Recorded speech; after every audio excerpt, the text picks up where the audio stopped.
कुरान मुक़द्दस सूरतुल बकरा आयत नंबर 28 इरशाद रब्बानी है, बिस्मिल्लाहिर्रहमानिर्रहीम। कैफ़ तकफ़ुरून बिल्लाहि व कुंतुम अमवातन फ़अहयाकुम सुम्मा युमीतुकुम सुम्मा युहयीकुम सुम्मा इलैहि तुरजऊन। नाज़रीन मोहतरम, कुरान मुक़द्दस की ये आयत मुक़द्दसा ज़ाहिरन एतबार से अगर देखी जाए तो इसमें हजरत इंसान की जिंदगी के 5 मरहले बयान हैं। रहम मादर के अंदर उसकी तख्लीक, फिर जिंदगी, उसको दुनिया की हयात, फिर मौत के बाद की हयात, कब्र की जिंदगी, और फिर क़यामत के दिन अल्लाह रब्बुल आलमीन की बारगाह में उठाकर उसको खड़ा करना। ये 5 मरहले इंसान की जिंदगी के बयान किए गए। अल्लाह रब्बुल आलमीन ने फरमाया, इंसान कि तू कुछ भी नहीं था, तुझे माँ के रहम के अंदर हमने मुर्दा हालत था, एक पानी के कतरे से तेरी तख्लीक की है और फिर तुझे जिंदगी बख्शी है। यानी तू मुर्दा था, कुंतुम अमवातन, तू कुछ भी नहीं था, तुझे फ़अहयाकुम, हमने जिंदगी बख्शी, माँ के रहम से निकाल कर दुनिया की ये खूबसूरत जिंदगी बख्शी। तुम्मा युमीतुकुम, फिर एक वक्त के बाद इस जिंदगी को तुझसे छीन लिया जाएगा, वापस ले लिया जाएगा, फिर कब्र के अंदर तुझे दफन कर दिया जाएगा। सुम्मा युमीतुकुम, फिर तुझे मौत दी जाएगी। सुम्मा युहयीकुम, और फिर तू हमेशा हमेशा कब्र में, ये नहीं कि मर गया तो खत्म हो गया, फरमाया फिर तुझे खड़ा किया जाएगा, कब्र के अंदर फिर जिंदा किया जाएगा।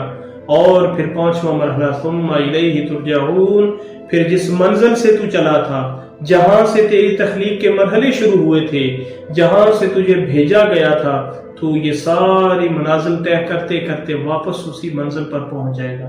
सुम्मा इलैहि तुरजऊन, उसी रब की बारगाह में तुझे लौटाकर उसके सामने खड़ा कर दिया जाए। ये 5 मरहले हैं हजरत इंसान की तख्लीक के। लेकिन इन 5 से पहले इरशाद रब्बानी है, कैफ़ तकफ़ुरून बिल्लाह, ऐ बंदे तू कैसे अल्लाह का इनकार कर सकता है, तू क्यों कर उस रब का कुफर कर सकता है। मेरे करीम नबी अलैहिस्सलातु वस्सलाम के गुलामों, ये आयत मुकद्दसा आम तौर पर हजरत इंसान को मुखातिब करके ये ऐलान कर रही है। इसमें किसी खास गिरोह का जिक्र नहीं, ना अहले ईमान को मुखातिब करके खासुल खास कहा गया, ना अहले कुफ्र और शिर्क को मुखातिब करके खासुल खास कहा गया, बल्कि फरमाया मुतलकन इंसान की तख्लीक के ये मरहले हैं 5। इन मराहल से गुजारा जाएगा, लेकिन इन मराहल से पहले एक जुमला है छोटा सा, कैफ़ तकफ़ुरून बिल्लाह, अल्लाह का इनकार क्यों कर सकते हो, कैसे कर सकते हो, क्यों करते हो। अल्लाहु अकबर, हालांकि उस रब ने तुझे नेज़ से हेज़ के अंदर, तू कुछ भी नहीं था, तुझे सब कुछ दे दिया, बना दिया, और तू फिर इनकारी हो गया, तो इनकार करने लग पड़ा। नाज़रीन मोहतरम, हमने देखना यह है कि इस इनकार से क्या मुराद है। क्या वही इनकार है जो हम आम तौर पर लेते हैं? इस कुफर से मुराद, इस इनकार से मुराद कि किसी बुत के आगे झुक जाना, गैरुल्लाह की बंदगी कर देना, यही कुफर है, यही इनकार है? या फिर ये आयत मुकद्दसा हर अहले ईमान को पुकार पुकार के कह रही है, क्या मैं और आप इस कुफर और इनकार के अंदर तो नहीं आ रहे? कैफ़ तकफ़ुरून, कैसे कुफर कर सकते हो, कैसे इनकार कर सकते हो। नाज़रीन मोहतरम, सूफिया इकराम फरमाते हैं कि ये आयत मुकद्दसा हर इंसान को, अहले ईमान को मुखातब करके कह रही है। हर बंदे को जिसको रब ने तख्लीक किया, ये उसको मुखातब करके कह रही है, इंसान इनकार नहीं करना, कुफर नहीं करना। और फिर हमने देखना है कि हमारा इनकार कैसा है, हम कैसे कुफर कर रहे हैं। 5 वक्त की नमाज हर अहले ईमान पर, हर बालिग मुसलमान मोमिन मर्द औरत पर फर्ज है। जब 5 वक्त रब के घर से ये सदाए दिलसोज बुलंद हुई, ये खूबसूरत निदा बुलंद हुई कि है इंसान कामयाबी के लिए आ जा, उसकी बंदगी के लिए आ जा, ये हुक्म हो गया, ऐलान हो गया, तो बंदा जानबूझकर पढ़ भी सकता है, सारा कुछ है, इनकारी हो गया, नमाज के लिए उसके घर की तरफ नहीं आया, कुफर कर दिया उसने। रब का हुक्म है, मानने से अलल ऐलान इनकार नहीं किया, लेकिन दिल की बात के अंदर आ गया, नफ्स के अंदर आ गया कि छोड़ो जी, अभी नहीं, बाद में पढ़ लेंगे। सूफिया फरमाते हैं कुफर हो गया। کیف تکفرون، انسان تو کیسے انکار کر سکتا ہے؟ زکوٰۃ تجھ پہ فرض ہے، فرمایا میں نے تجھے دولت دی ہے، میرے بندوں پر میرے دیے ہوئے رزق میں سے خرچ کر۔ انسان نے اس میں سے بھی دوسروں کا حق مار دیا، انکار کر دیا، کفر کر دیا۔ رمضان کے روزے فرض ہیں، چھوڑ دیے، بلا وجہ چھوڑ دیے، بغیر کسی شرعی عذر کے چھوڑ دیے، انکار کر دیا۔ کیف تکفرون، کیسے کفر کر سکتے ہو تم؟